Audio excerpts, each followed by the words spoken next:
ఫిలిప్పు వాక్యం చెప్తాడు, మనం విందాం.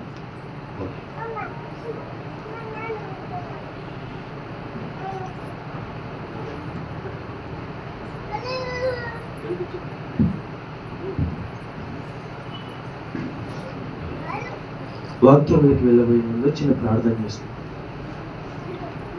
ప్రేమ గల తండ్రి, కృపగల దేవ, ప్రభు ఇంతవరకు మమ్మల్ని కాచి కాపాడినందుకు మీకు వెళ్ళకొలది వందనాలు, స్తుతులు స్తోత్రములైన తండ్రి. ఈ ఆదివార దినాన్ని పాటలు ఎందు, వాక్యం ఎందు, కృతజ్ఞతాస్తుతులు ఎందు నా తండ్రి నిన్నే మహిమకరంగా నా తండ్రి మేము జరుపుకున్నట్టు మాకు సహాయాన్ని దయచేయండి. వాక్యం ఎందు నా తండ్రి ఏమైతే మాటలు చెప్పబోతున్నామో నా తండ్రి అవి జాగ్రత్త మా హృదయాల్లో మేము ఫలింపజేసుకునేటువంటి జ్ఞానాన్ని మాకు దయచేయండి. మరి ముఖ్యంగా నా తండ్రి మా జీవితాలు నశించిపోతున్నాయి తండ్రి, చిత్రమైపోతున్నటువంటి జీవితాలనైనా నా తండ్రి ఆ జీవితాలు నా తండ్రి బాగు కావాలంటే నీ వాక్యంనైనా, నీ వాక్యం అన్న మాటలు మా జీవితాల్లో మేము ఫలింపజేసుకునేటువంటి జ్ఞానాన్ని మాకు దయచేయండి. మీరే మా తోడు నేనే ఉండమని ప్రార్థిస్తాం. పాటలు లేదు, వాక్యం లేదు, కృతజ్ఞతాస్తుతులు లేదు, మీరే మహిమ పొందుతున్నాం. మరి ముఖ్యంగా నా తండ్రి చెప్పబోయే మాటలు నా తండ్రి నీ మాటలు కనుక నా తండ్రి జాగ్రత్తగా నేర్చుకునేటువంటి జ్ఞానాన్ని మాకు దయచేయండి. చెప్తున్న నాకు వింటున్న పిల్లలకు సమయోచితమైన జ్ఞానాన్ని ప్రసాదించమని ప్రార్థిస్తున్నాం. నీకే చెందాలండి మా రక్షకుడు మీ ప్రియకుమారుడు యేసుక్రీస్తు నామములో అడిగి ప్రార్థిస్తున్నాం పరమ తండ్రి, ఆమేన్. కూడి వచ్చిన సంఘానికి క్రీస్తు పేరట శుభవందనములండి. అందరికీ వందనాలు. మనం జాగ్రత్తగా కొన్ని మాటలు నేర్చుకున్నట్టుకు ప్రయత్నిద్దాం. మరీ ముఖ్యంగానండి కాస్త మీ పిల్లల్ని అదుపులో ఉంచుటకు ప్రయత్నించండి. కాస్త ఈ ఆదివార దినాన మనము నేర్చుకునేటువంటి కొన్ని మాటలు కనుక ఆ పిల్లలు చేసేటువంటి అల్లరితోనే మనం వింటూ ఉన్నాం అనుకోండి, నేర్చుకునేటువంటి కొన్ని మాటలు మైండ్కి ఎక్కువ అన్నమాట. మనం ప్రతిరోజు అన్నం తింటాం, ఈ శరీరానికి ఏమైతే కావాలో అన్నీ చేస్తుంటాం, శరీరానికి ఏమైతే కావాలో ఏమేమి వసతులు కావాలో ఈ శరీరానికి అందింపజేస్తాం. కానీ ఈ శరీరాన్ని నడిపించేటువంటి ఒక ఆత్మ ఉంది, ఈ శరీరాన్ని నడిపించేటువంటి ఒక శక్తి ఉంది, అదే ఆత్మ. ఆ ఆత్మకు శక్తి కావాలంటే దానికి కూడా మంచి ఆహారం కావాలి కదా. ఆ ఆహారం ఏంటిది? వాక్యం. ఈ ఆదివారం రోజున ఈ 2-3 గంటలు పెట్టేటువంటి ఆ ఆహారం అనే వాక్యము బాగా వింటేనే ఆ ఆత్మకు అందింపజేయగలం. ఆ ఆత్మని బాలేకపోతే, ఆ ఆత్మకు సరి అయిన ఆహారం పెట్టకపోతే మన దేహం ఎలా పనిచేస్తుంది? పనిచేయదు. కాబట్టి ఆ పిల్లలతో ఆడుకోక, ఆ పిల్లలు చేసేటువంటి అల్లర్లు గడ్డలు పెట్టి కాస్త వాక్యం అనేటువంటి ఆహారం మనం వింటూ భోంచేద్దాం. అర్థమవుతుందని కోరుతున్నాం. చూసుకున్నాం. మత్తయి సువార్త, అందరూ బైబిల్లో పనిచేయాలి. మత్తయి సువార్త 9వ అధ్యాయం. మత్తయి సువార్త 9వ అధ్యాయం. కాస్త చిన్న విషయం ఏంటంటేనండి, ఇక్కడ బైబిల్ చదివే వాళ్ళు ఒకరే ఉన్నారు కాబట్టి అక్క అని తక్కువ ఉంది. అక్కకు మైక్ అందియండి, ఎందుకంటే అక్క ఏం చదువుతుందో మనందరికి అర్థమవుతుంది. అక్క మైక్ అక్క అందియండి.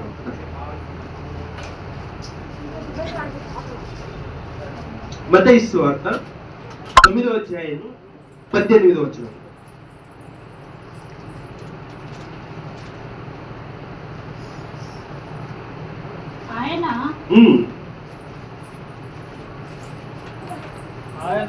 ఆయన ఈ మాటలు వారితో చెప్పుచుండగా ఇదిగో ఒక అధికారి వచ్చి ఆయనకు మ్రొక్కి, నా కుమార్తె ఇప్పుడే చనిపోయినది, అయినను నీవు వచ్చి నీ చెయ్యి ఆమె మీద ఉంచుము, ఆమె బ్రతుకునెను.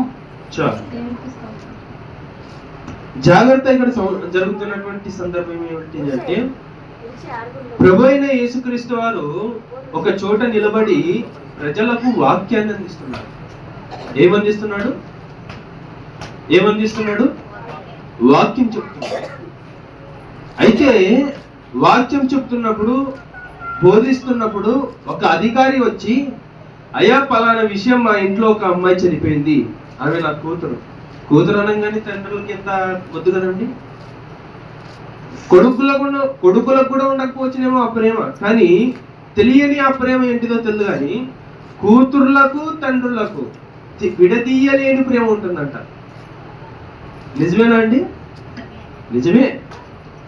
కొడుకులకు కూడా ఉండదు ఆ ప్రేమ, కానీ కూతురు ఎంత ప్రేమ ఉంటుందంటే అంత ప్రేమ ఉంటుంది. అలా ఈ యొక్క అధికారి జీవితంలో ఒక కూతురు ఉందంట. ఆ కూతురు చనిపోగానే దేవుని దగ్గరకు వచ్చి, అంటే ప్రభు అయిన యేసుక్రీస్తు వారి దగ్గరకు వచ్చి, అయ్యా నా కూతురు చనిపోయింది. ముందు ఏం చెప్తున్నాడు చూద్దాం. చూడండి.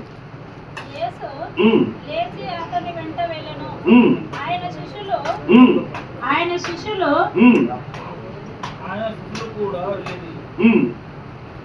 శిష్యులు కూడా వెళ్ళిరి.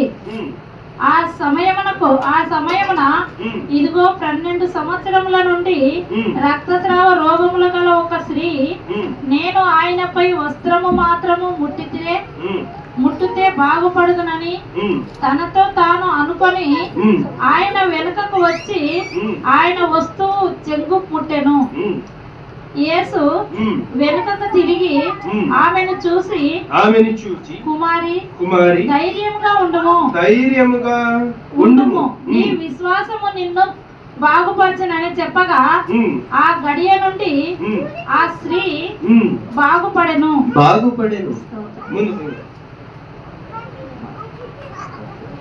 అంతలో యేసు ఆ అధికారి ఇంటికి వచ్చి పిల్లల గ్రోవులు వాయించుచు వారిని గొల్లు చేయుచుండు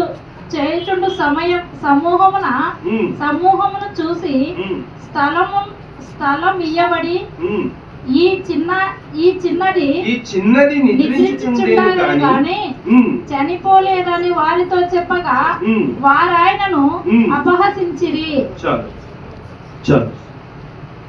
అధికారి వచ్చేస్తాడు.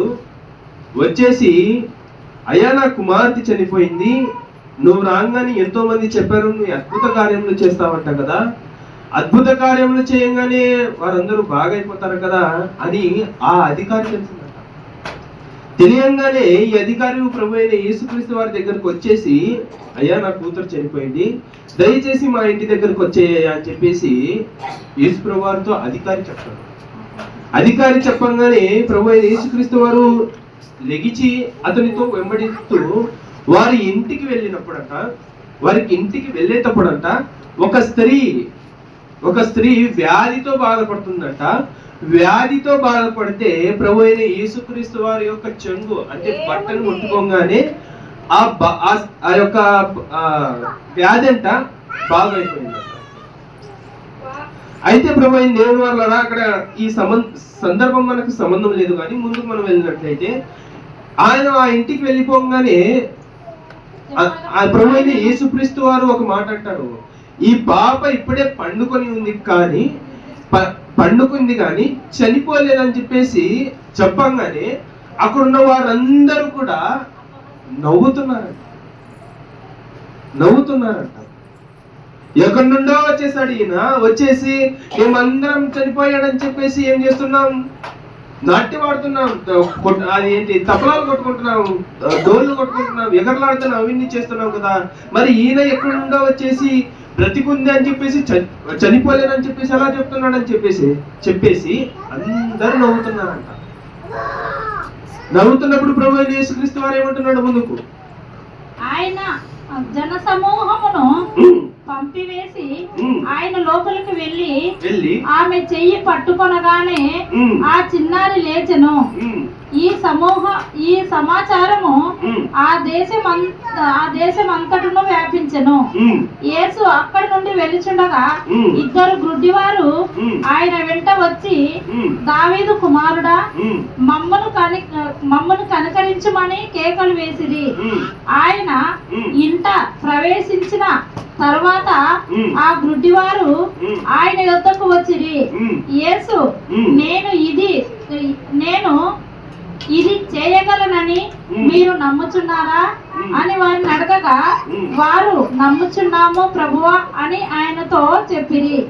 అప్పుడు ఆయన వారి కన్నులు ముట్టి మీ నమ్మిక చొప్పున మీకు కలుగును గాక, మీ నమ్మిక చొప్పున మీకు కలుగును గాక అని చెప్పనంతలో వారి కన్నులు తెరవబడెను. చాలు. ఏం కనిపిస్తుంది ఇక్కడ? ప్రభు అయిన యేసుక్రీస్తు వారు కొన్ని అద్భుత కార్యములు చేస్తున్నట్టుగా ఇక్కడ కనిపించట్లేదు. యేసు ప్రభు వారు వెళ్తున్న మార్గంలో ఒక స్త్రీ వచ్చి ఆయనను ముట్టుకోగానే, ఆ కొంగు చెట్టును ముట్టుకోగానే, ఆ బట్టను ముట్టుకోగానే ఆమె జీవితం మారిపోయిందంట. యేసు ప్రభు వారు చెప్పిన మాటలోనే ఆ స్త్రీ లేచి కూర్చుందంట. చనిపోయినటువంటి ఆ స్త్రీ లేచి కూర్చునిందంట. ఆ పాప తర్వాత వెళ్తున్నప్పుడు ఇద్దరు గుడ్డివారు వచ్చేసి, మీరు నమ్ముతున్నారా అంటే, నేను చెయ్యగలనని మీరు నమ్ముతున్నారా అంటే, అవును మేము నమ్ముతున్నాం ప్రభు అని అనగానే వారి కన్నులు కనబడిపోయాయంట. ఇంకా అర్థం కాలేదు, ఏంటి ఈ అబ్బాయి కొన్ని వచనాలు చూపించి మాట్లాడుతున్నాడు కానీ దానిలో ఉన్నటువంటి సారాంశం ఏంటి మాకు అర్థం కావట్లేదు అని మీకు అర్థం అవ్వట్లేదు ఇప్పుడు. అంతే కదండి, అర్థం కావట్లేదు కదా మీ అందరికీ? ఖచ్చితంగా అర్థం కావట్లేదు. ఏమి చెప్తున్నాడు అబ్బా అని మైండ్ లో వస్తుంది మీకు. ఇంకా ఏమి చెప్తున్నాడంటే నమ్మకం గురించి చెప్తున్నాడు. నమ్మకం గురించి చెప్తున్నాడు. ఎలా నమ్మకం గురించి చెప్తున్నాడు అని అంటే, విశ్వాసము, ఆ యొక్క అధిపతి, ఆ యొక్క అధికారి వచ్చేసి నమ్మకంతో దేవుని దగ్గరకు రాగానే తన కూతురు ఏమైపోయింది? బ్రతికింది. నమ్మకంతోనే ఆ స్త్రీ, ఆ యొక్క జీవితంలో ఎంతో బాధతో ఉన్నటువంటి ఆ స్త్రీ, ఏ వ్యాధి అది? రక్తస్రావం గల వ్యాధి. ఆ వ్యాధితో బాధపడుతుంటే నమ్ముతాను, ఇతను ముట్టుకోగానే నా జీవితం మారిపోతుందా అని ఆమె నమ్మింది కాబట్టే తన జీవితంలో బాగైపోయింది.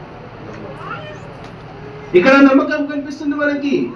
ఇంకా ఆ గుడ్డి వారు మేము ఇంకా జీవితంలో చూస్తామా అని వారు అనుకోగానే, లేదు మేము చూడమని వారికి ఉంటుంది, కానీ వారు చూస్తారని వారికి తెలియదు. అది నమ్మకం. ఇదిగో దేవుడు వచ్చేసారయ్యా, ఆయన దగ్గరికి వెళ్తే మేము బాగైపోతామంటే వారు నమ్మారు కాబట్టి, వారు బాగైపోయారు, చూస్తున్నారు కాబట్టి.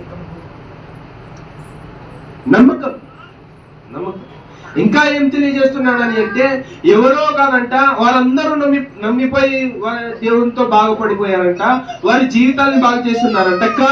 కానీ ఈ జీవితాలు చూస్తూ మనల్ని చూపిస్తున్నాడంట, ఇప్పటికీ మనం బాగలేక ఆయన దగ్గరికి వెళ్ళిపోలేకపోతున్నామంట. అర్థం కాదు, నమ్మలేకపోతున్నామంట. కొంతమంది ఉంటారండి, నేను కాల సమయం ముందు సీనన్న ఉన్నాడే, సీనన్న తెలుసుంటారు మీ అందరికి, ఆయన చూసింటారు. ఇక్కడ అక్కల గురించి చెప్తాను, తెలుసుంటారు. సీనన్న తెలుసు, చూసుంటారు ఆయన, కానీ పేరు తెలుసు. ఇష్టన్నలు మామ, వీళ్ళందరికీ తెలుసు.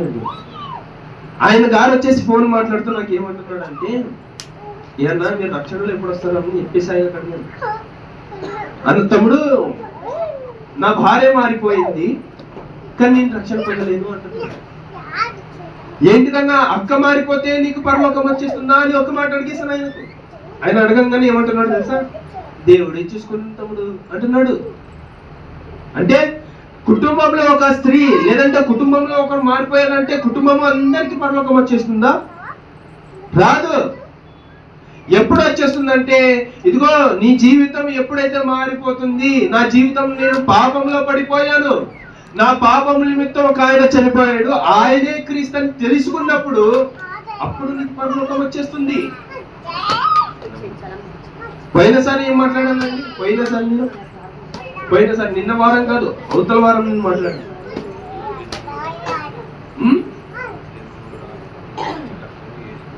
నమ్ముకో, దేవుని నమ్ముకో అని చెప్పేసి కొన్ని మాటలు మాట్లాడాను నేను పోయినసారి. అదే కదా మాట్లాడాను. అంటే మానవ జీవితంలో ఏం తెలియజేస్తున్నాడు? పోనీ ఒక సేవకుని దగ్గర నుంచి మాటలు మాట్లాడిస్తున్నాడంటే నువ్వు మారాల్సిన సమయం ఆసన్నమైందని తెలుసుకో. ఇప్పటికైనా ప్రియమైన దేవుని వల్ల జాగ్రత్తగా గమనించినట్లయితే, ఆ యొక్క తండ్రి నమ్మాడు కాబట్టి తన కూతురు బాగుపడిపోయింది. ఆ స్త్రీ నా జీవితం రక్తస్రావంతో నిండిపోయింది అని ఆయన నమ్ముకుంటే బాగైపోతుందని చెప్పేసి తెలుసుకొని నమ్ముకోగానే ఆమె జీవితం మారిపోయింది. ఆ గుడ్డివారు ఆయన దగ్గరికి వెళ్తే మా కన్ను చూపులు వచ్చేస్తాయి అని చెప్పేసి నమ్మితే కన్ను చూపులు వచ్చేసాయి. కానీ నీ జీవితంలో నడుస్తున్నటువంటి బాధలు, నీ జీవితంలో నడుస్తున్నటువంటి వేదనలు ఆయన నమ్ముకుంటే బాగైపోతాయని చెప్పేసి నువ్వు ఎందుకు తెలుసుకోలేకపోతున్నావు? నాకు అర్థం కావట్లేదు ప్రేమ వల్ల. అంతే కదనండి. సినన్న నేను ఏమంటున్నాడు అంటే, తమ్ముడు దేవుని నమ్ముకుంటాం సరే, కానీ మాకు ఏం లేదు కదా తమ్ముడు. దేవుని నమ్ముకుంటాం సరే, కానీ మాకు మేము పని చేసుకోవడానికి మాకు ఏ పని లేదు కదా తమ్ముడు అని అడుగుతున్నాను. కానీ నేను ఆయనకి ఏం చెప్పలేదు. ఈరోజు నేను ఏం చెప్తున్నానంటే, ఆయన ఈరోజు వస్తాడు అనుకున్నాను కానీ రాలేదు. కానీ ఆయన అంటున్నటువంటి ప్రశ్నకు ఈ ప్రశ్నలు మీలో కూడా వచ్చి ఉండొచ్చు, ఈ ప్రశ్నలు మీలో కూడా రైస్ అయి ఉండొచ్చు. ఏమంటున్నాడంటే, నా జీవితంలో ఏం లేదు కదా, నాకు ఉండటానికి ఇల్లు లేదు కదా, తినటానికి తిండి లేదు కదా అని అనుకున్నావు అనుకో, నువ్వు బాప్తీసం తీసుకున్నా కూడా వ్యర్థమే. పోనీ బాప్తీసం తీసుకోవడానికి ఇల్లే కావాలా, బాప్తీసం తీసుకోవడానికి మంచి తిండే కావాలా అని అంటే ఫస్ట్ ఆయన నమ్ము. ఫస్ట్ నువ్వు నమ్మకుండానే విన్ని వచ్చేస్తాయంటే రావు. నమ్మకుండానే విన్ని నాకు కావాలంటే రావు. వచ్చినప్పటికీ అవి ఉండకుండా పోతాయి. బైబిల్ ఏం చెప్తుందంటే, నన్ను నమ్ముకున్న వాడంట జీవితంలో సంతోషంగా ఉంటాడు, కానీ కష్టాలు అనేది ఖచ్చితంగా ఉంటాయి. చూద్దాం మత్తయి సువార్త 5వ అధ్యాయం. మత్తయి సువార్త 5వ అధ్యాయం 9 నుండి.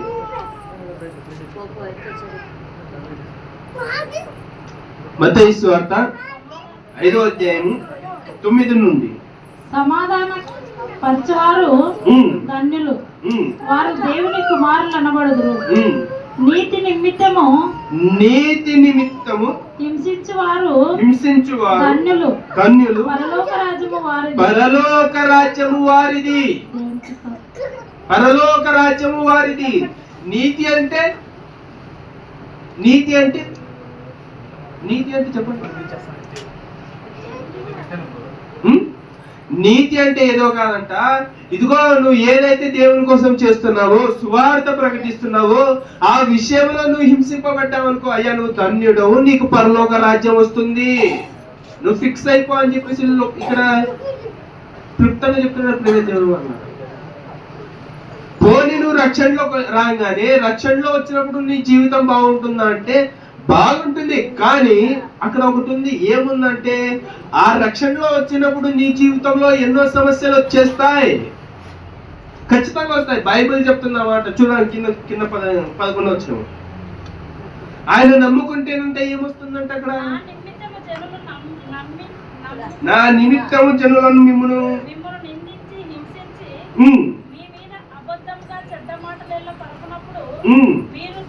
మీరు ధన్యులు. చాలు. ఏమంటున్నాడు అక్కడ పిల్లలతో ఆడుకోవడం మంచి అయ్యా విష్ణయ్య, దయచేసి ఆ పిల్లలతో ఆడటం మానేయండి. ప్రియమైన దేవుని వల్ల ఏం చెప్తున్నాడంటే, దేవుణ్ణి నమ్ముకుంటేనంట ఏమొస్తుందంట, బాధలు వస్తాయి, ఇబ్బందులు వస్తాయి, మీ మీద అబద్ధ సాక్ష్యములు పలుకుతారు, నువ్వు తప్పు చేయకపోయినా నువ్వు తప్పు చేసావంటారు, ఇవన్నీ చెప్తారు. కానీ నీకు మాత్రం ఇక్కడ బాధ ఉన్నక్కడికి అక్కడ సంతోషం ఉంటుంది. అందు నిమిత్తమైన నువ్వు దేవుని నమ్ముకో. ఈ 60-70 ఏళ్ల సంవత్సరాల్లోనే ఎన్నో తప్పులు చేస్తూ, ఎన్నో పాపములు చేస్తూ, ఈ కొంతకాలంలోనే సుఖంగా బ్రతకాలని నువ్వు దేవుని మర్చిపోవాలని చెప్పేసి ఆలోచనలతో ఉన్నా కానీ ఇక్కడ ఆనందంగా ఉండొచ్చేమో, కానీ అక్కడ నరకంలో నువ్వు బాధగా ఉంటావు. ఇక్కడ ఉన్నటువంటి 60-70 ఏళ్ల సంవత్సరములైనా కానీ ఇక్కడ ఆనందంగా ఉండొచ్చేమో, అక్కడ జీవితాంతం లక్షల కోట్ల సంవత్సరాలు అక్కడ కాలుతూ ఉండాలి నువ్వు చేసే తప్పుతావు. అది ఏదో ఇక్కడే బాధతో ఉంటే సరిపోలే, ఇక్కడే వేదనలతో దేవుని నమ్ముకొని దేవుని రాజ్యంలో ఉండాలని చెప్పేసి ఇక్కడే బాధలతో వచ్చినటువంటి కష్టాలను సరిదిద్దుకొని వాటికి ఎదురుకెళ్ళి ఢీకొట్టి దేవుని ఎదుగుతే సరిపోలేదు. జీవితం బాగుంటాయి కదా, జీవితంలో ఎదుగుతాం కదా, జీవితంలో పరలోకంలో మనము ఉంటాం కదా. అంతే కదండి. మా కుటుంబం ఇక్కడ ఎలాగైతే ఉందో అక్కడ కూడా మా కుటుంబం ఒకేలాగా ఉండాలని చెప్పేసి మనకు ఆలోచన ఉండవు, ఖచ్చితంగా ఉంటాయి. అలా ఉండాలని అంటే దేవుని నమ్ముకోవాలి. ఇదిగో ప్రేమ దేవుని వారు ఏం చెప్తుందంటే బైబిల్, ఇదిగో నువ్వు తప్పు చేసి ఉండొచ్చేమో కానీ ఆ తప్పు నేను చూపించాలంటుంది. ఇదిగో నువ్వు తప్పు, దేవుడు ఏమంటున్నాడంటే నువ్వు తప్పు చేసి ఉండొచ్చేమో కానీ ఆ తప్పు నన్ను నమ్ముకున్నప్పుడు నిన్ను ఎత్తి చూపించాను అని చెప్పేసి దేవుడు చెప్తున్నాడు. చూద్దాం ఆ మాటను. రోమీయులకు రాసిన పత్రిక 6వ అధ్యాయం 23వ వచనం.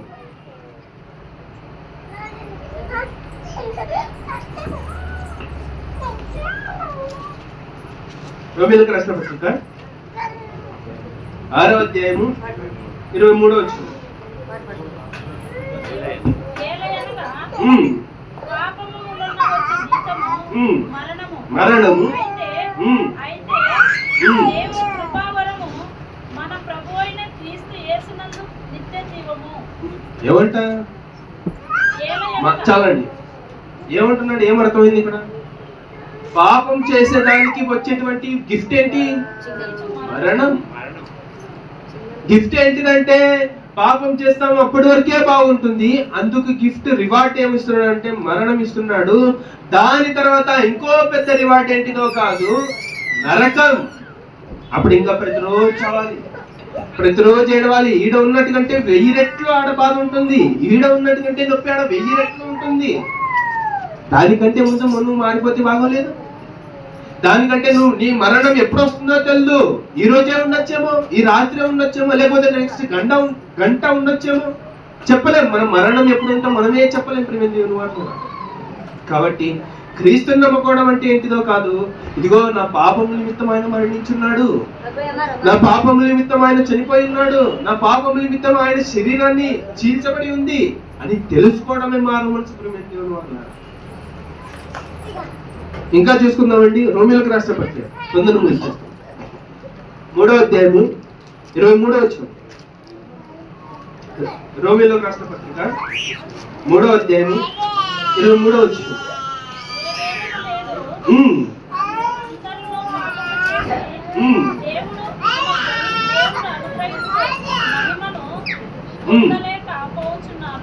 చాలండి.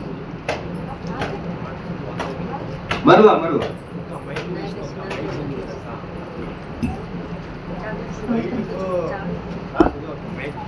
ఏ భేదమును లేదు.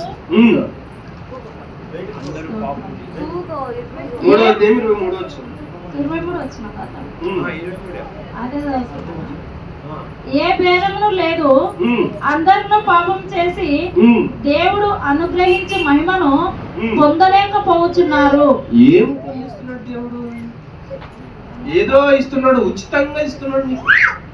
మరలా చదవండి ఆ మాటను మరలా.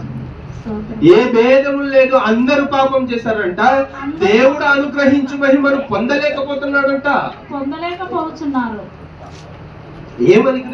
ఏం అనుగ్రహించాలనుకుంటున్నాడు? ఏం ఇవ్వాలనుకుంటున్నాడు ఆయన? పాపం చేస్తున్నాం, అందరూ పాపం చేస్తున్నాం, ఏ భేదము లేకుండా, ఏమి లేకుండా అందరూ పాపం చేశారు. నేను చేశాను, మా నాన్న చేశాను, అందరూ పాపం చేశారంట. కానీ ఆ పాపం చేస్తూ ఆ పాపంలోనే మునిగిపోతూ దేవుడు ఇచ్చేటువంటి ఆ వరాన్ని తీసుకోలేకపోతున్నామంట. ఏంటిది ఆ వరం? ఫ్రీగా ఇస్తున్నాడు, ఒక్కటిగా ఇస్తున్నాడు. ఏంటిదా ఆ వరం?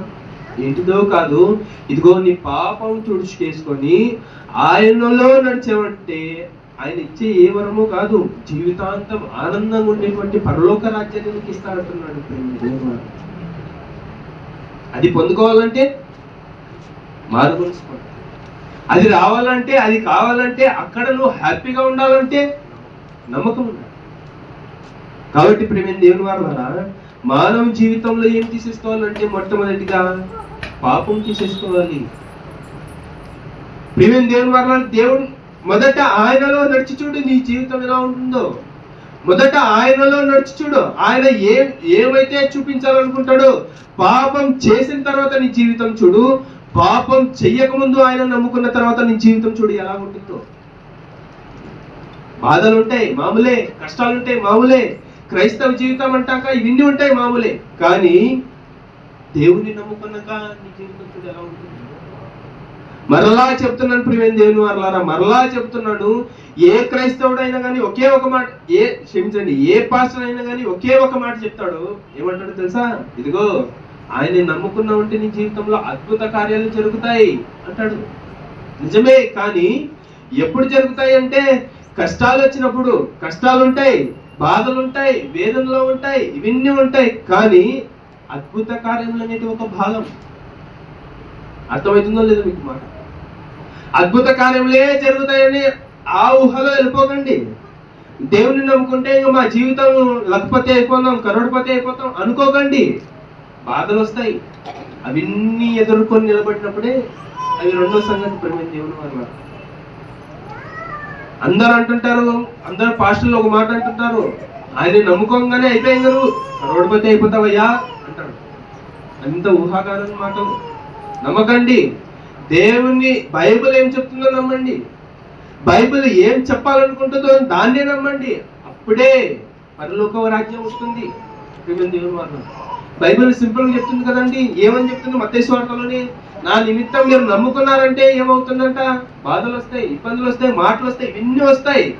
కానీ ఆయన్ని నమ్ముకుంటేనే అవన్నీ వచ్చినప్పుడు, ఇక్కడ నమ్ముకున్నప్పుడు ఇవన్నీ బాధలు వస్తాయి.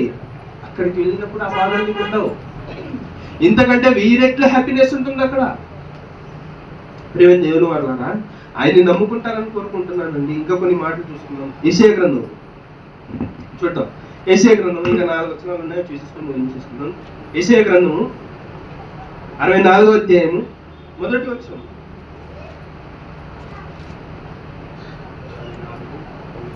64వ అధ్యాయం మొదటి వచనం.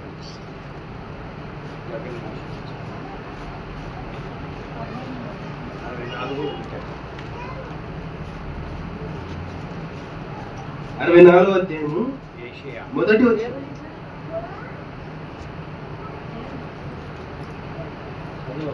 యెషయా గ్రంథం 64వ అధ్యాయం మొదటి నుండి. గగనము చీల్చుకొని నీవు దిగువచ్చదు గాక, నీ సన్నిధిని పర్వతములు తత్తరిల్లును గాక. చాలండి, చాలు. నిన్నటి కాలం ఉందండి. నా నాన్న రాత్రిపూట ఎవరు సీనన్న ఉన్నాడే, ఆ సీనన్న వారి కూతురికి ఏదో ఇక్కడ గడ్డలేసిందంట. దాని కోసం అని పొద్దున మినిమం 11-9 ఆ టైంకి వెళ్ళాడు. రాత్రి రావడానికి 9:10 అయింది. 9:10 మినిమం 10:30 ఆ టైం అయింది. అక్కడికి ఇంటికి వచ్చాడు. వచ్చినప్పుడు భోజనం చేసాం. ఎన్నో ఫోన్లు వచ్చేస్తున్నాయి, ఎన్నో బాధకరమైనటువంటి బాధలు. మా కప్పుల వారు పీకల వరకు పెడుతున్నారు. అయ్యా మా డబ్బులు ఇప్పుడే కట్టాలంటే ఇప్పుడే కట్టాలి అని చెప్పేసి పీకలో ఇక్కడి వరకు వచ్చేస్తుంది. ఆ బాధ ఇంకా బయటికి పోవట్లేదు, లోపలికి రాకపోవట్లేదు. ఇంకా ఎట్లా బయటకు వస్తుంది, పీక్ వస్తుంటే బయటకు వచ్చేస్తుంది అని చెప్పేసి అన్న ఆలోచనలు వస్తున్నాయి.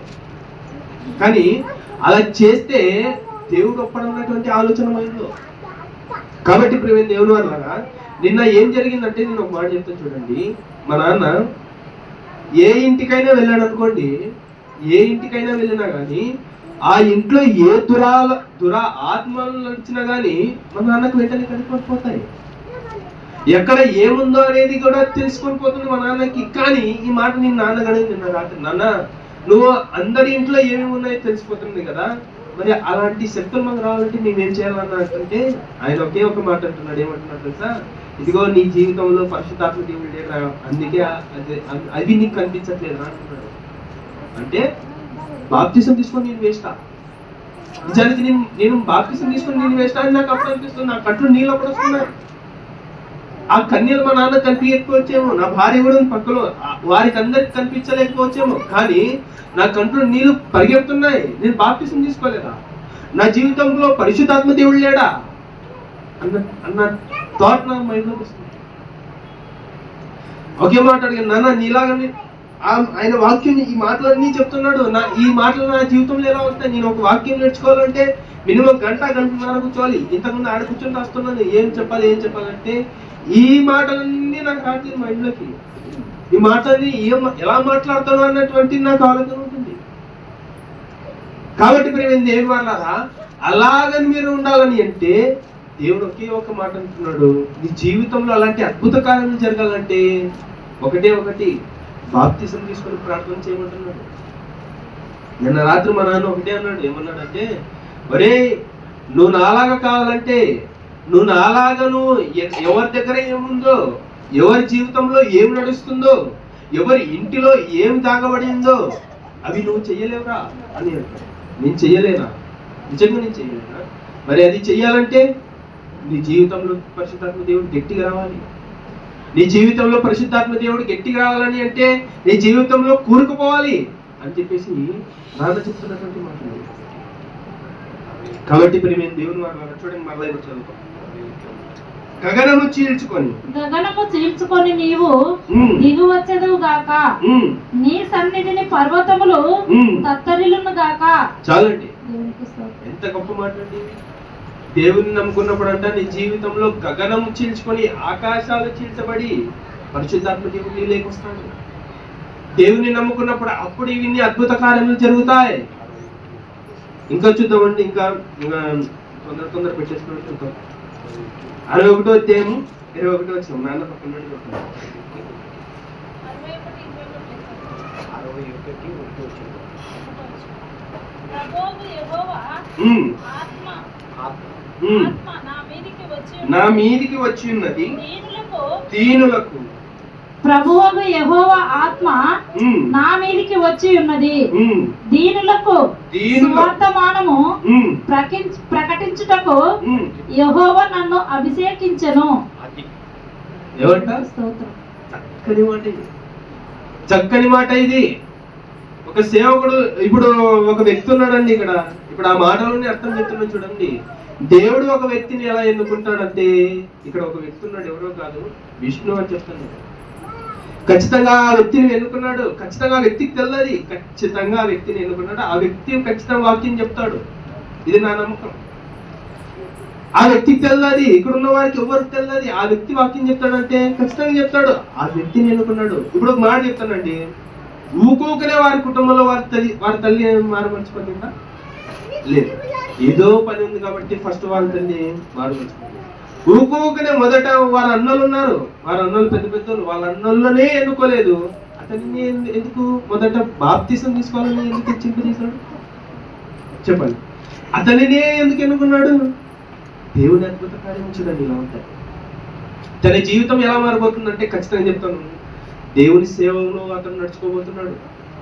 అతను వారందరి తెలియమో దేవుని సేవలో అతను ఖచ్చితంగా నడుచుకుంటాడు. చూడండి, అతని చేత నడుచుకునేటువంటి అద్భుత కాలం చూడండి. ఇప్పుడు తన జీవితం ప్రస్తుతానికి ఇలా ఉందేమో, నెక్స్ట్ రాబోయే 2-3 సంవత్సరాలు చూడండి ఇక్కడ నిలబడి అతను వాక్యం చెప్తాడు. కాబట్టి ప్రియమైన దేవుని వారలారా, మొదట తన జీవితంలో ఏమున్నాయంటే, మన జీవితంలో కూడా పాపం అనేది ఉంది. ఆ పాపమును కలిగిపెట్టుకోవాలి. మన జీవితంలో ఎవరిని రాబెట్టుకోవాలి? ప్రభువైన యేసుక్రీస్తును మన జీవితంలో రాబెట్టుకోవాలి. చివరి వచనం అండి, చివరి వచనం కొన్ని మాటలు ఉన్నాయి. కొన్ని మాటలు యెషయా గ్రంథము 1వ అధ్యాయం 2వ వచనం. యెషయా గ్రంథము 1వ అధ్యాయం 2వ వచనం.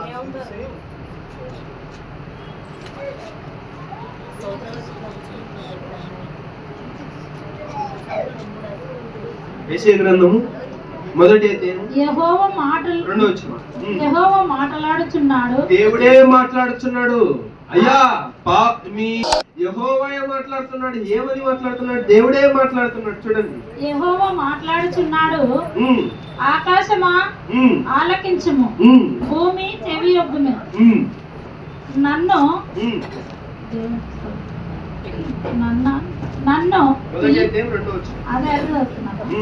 నన్ను పిల్లలను పెంచి నేను పిల్లలను పెంచి గొప్పవారినిగా చేసి తిని వారు నా మీద తిరగబడి ఉన్నారు. ఎద్దు తన కామమందు నెరుగును, గాడిద సొంతవాని దొడ్డి తెలుసుకొనును.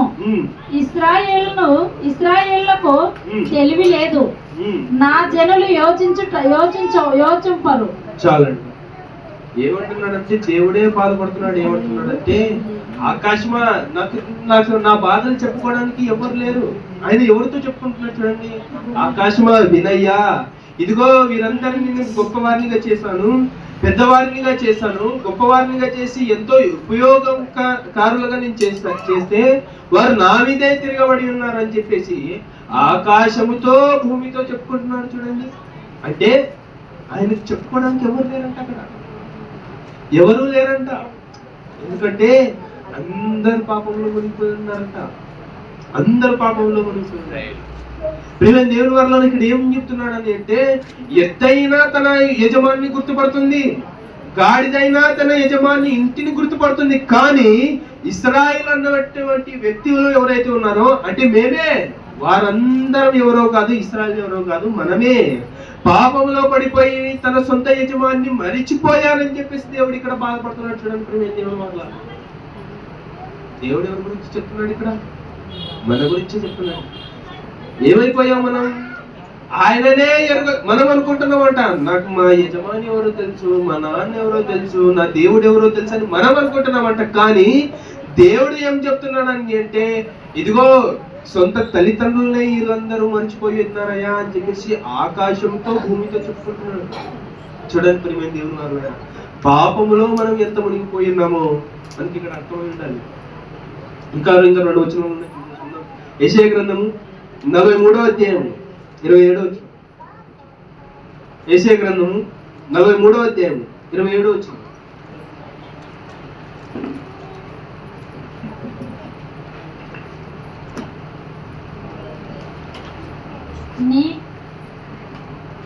నీ మూల పితరుడు పాపము చేసిన వాడే, నీ మధ్యవర్తులు నా మీద తిరుగుబాటు చేసిన వారే. చాలండి.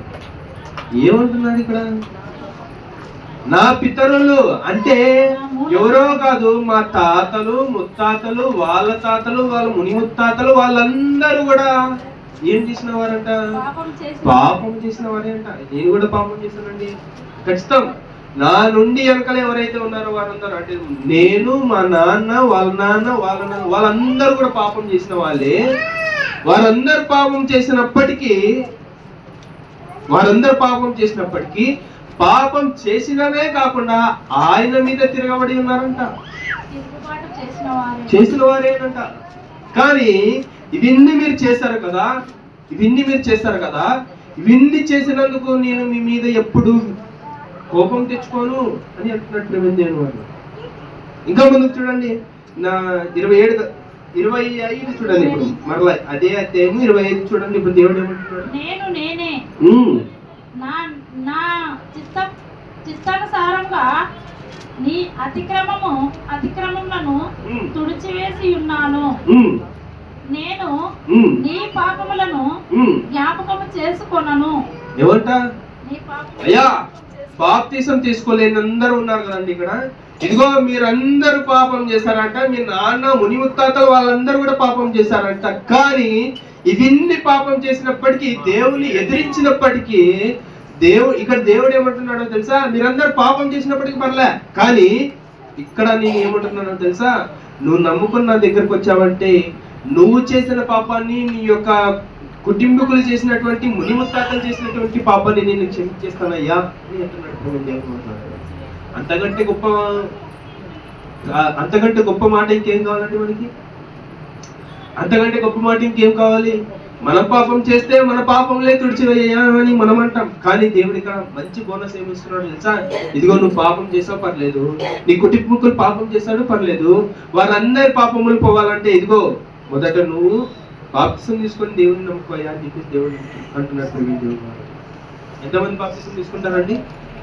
అందరూ బాప్తిసం తీసుకోవాలి, దేవుళ్ళు నడవాలి, దేవుని అనుగ్రహించే మహిమను మనం అందరం పొందుకోవాలి. ఈ నా మాటలు ముగిస్తున్నాను, చిన్న ప్రార్థనతో ముగించుకోవాలి. ప్రేమ గల తండ్రి, కృపగల దేవ తండ్రి, ఇంతవరకు మమ్మల్ని కాచి కాపాడినందుకు నీకు వేడుకోలేదు వందనాలు, స్తుతులు, స్తోత్రములు. నా తండ్రి, నీ మాటలు ఎంతో గొప్పవి, బంగారం కంటే గొప్పవి నా తండ్రి. ఏవైతే మాటలు మేము నేర్చుకుని ఉన్నామో అవి జాగ్రత్త మా హృదయాలు మేము ఫలింపజేసుకున్నటువంటి జ్ఞానాన్ని మాకు దయచేయండి. నా తండ్రి, అవి వ్యర్థమైపోక అవి నీ సేవలో ఎదిగబడేటువంటి మాటలుగా మా జీవితంలో ఫలింపజేయండి. మీరే మా తోడునేదేమండి. అది ముఖ్యంగా నా తండ్రి, చెప్పినటువంటి మాటలు వృధా అయిపోకుండా నా తండ్రి అవి జాగ్రత్త మా హృదయాల్లో విత్తనం వేస్తే ఎలాగైతే చెట్టు మొలిపబడుతుందో అలాగే నా తండ్రి వాక్యం అనేటువంటి విత్తనం వేశాను నా తండ్రి. అవి చెట్టు ఫలం పొంది నా తండ్రి అవి నీ సేవ కొరకు వాడుకునేటువంటి ఆయుధాలుగా వారిని సిద్ధపరచండి. మీరే వారి తోడునేదేమని మనం ప్రార్థిస్తాం. ఘనత మహిమ నీకే చెందాలని. మరి ముఖ్యంగా నా తండ్రి సమయం లేనందువల్ల కొన్ని మాటలు చెప్పలేకపోయినాను. మరలా సమయం దొరికితే నా తండ్రి ఎన్నో మాటలు చెప్పాలనుకుంటున్నాను. మీరే మాకు సహాయాన్ని తెచ్చేయమని ప్రార్థిస్తాం. ఘనత మహిమ నీకే చెందాలని మా రక్షకుడు మీ ప్రియ కుమారుడు యేసుక్రీస్తు నామములో ప్రార్థిస్తున్నాం పరమ తండ్రి. ఆమేన్. అందరికీ వందనాలు.